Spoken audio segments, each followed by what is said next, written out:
भारत माता की जय ऐसा बोलना कहाँ से कहाँ तक गलत है। इसी को लेकर के एक फैसला आया है। संवेदनशील विषय है यह, जो कि कर्नाटक हाईकोर्ट के हालिया फैसले से भी जुड़ा है। अदालत ने भारत माता की जय के नारे को घृणा भाषण या धार्मिक वैमनस्य को बढ़ावा देने वाला नहीं माना है। यह फैसला धार्मिक भावनाओं को ठेस पहुंचाने वाले भाषण की परिभाषा को स्पष्ट करने में महत्वपूर्ण है। कर्नाटक के उल्लास तालुक में 5 लोगों के खिलाफ भारत माता की जय का नारा लगाने के आरोप में भारतीय दंड संहिता की धारा 153A के तहत मामला दर्ज किया गया था। बताइए, इस मामले में अदालत ने FIR को रद्द करते हुए कहा कि यह आरोप 153A का अभूतपूर्व दुरुपयोग है। जज ने अपने फैसले में कहा कि भारत माता की जय का नारा लगाना किसी भी तरह से धार्मिक वैमनस्य को बढ़ावा नहीं देता है, बल्कि यह राष्ट्रीय एकता को बढ़ावा देता है।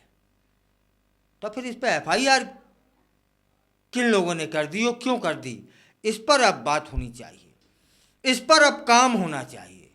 अदालत ने यह भी स्पष्ट किया कि धारा 153A के तहत आरोप साबित करने के लिए आवश्यक कोई भी तत्व इस मामले में मौजूद ही नहीं थे। जज साहब ने कहा कि यदि हम इस नारे की जांच करने की इजाज़त देते हैं तो यह गलत धारणाओं को बढ़ावा देने के समान होगा। ऐसे नारे धार्मिक समूहों के बीच वैमनस्य को बढ़ावा दे देते हैं। इस फैसले ने उन चिंताओं को दूर किया है जो अक्सर धार्मिक भावनाओं को आहत करने वाले भाषणों और नारों के संदर्भ में उठती रहती हैं। अदालत का यह निर्णय इस बात का संकेत है कि भारत माता की जय जैसे नारों को एक सकारात्मक दृष्टिकोण से देखा जाना चाहिए, जो देशभक्ति और राष्ट्रीय एकता का प्रतीक है। कर्नाटक हाईकोर्ट का यह फैसला उन लोगों के लिए एक बड़ी राहत है जो मानते हैं कि भारत माता की जय का नारा लगाना किसी भी तरह से घृणा या वैमनस्य फैलाने वाला नहीं है। इसके विपरीत यह नारा हमारे देश की एकता और अखंडता को भी दर्शाता है। इस मामले में एक सीनियर वकील ने यह याचिका लगाई थी। सीनियर वकील M. अरुणा श्याम और अधिवक्ता थे E. श्योक हिराले याचिकाकर्ताओं की ओर से पेश हुए थे, जबकि राज्य की ओर से अतिरिक्त राज्य लोक अभियोजक B.N. जगदीश उपस्थित थे।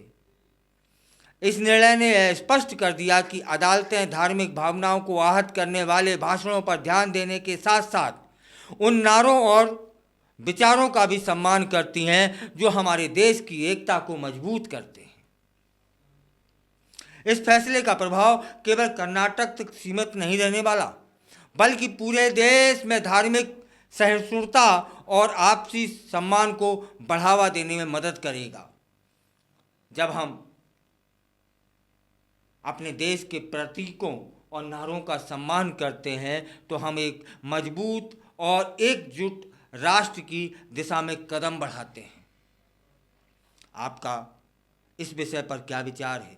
क्या आप इस फैसले का समर्थन करते हैं? क्या आपको लगता है कि भारत माता की जय जैसे नारों को घृणा भाषण माना जाना चाहिए या नहीं? कृपया अपने विचारों से जरूर अवगत कराएं।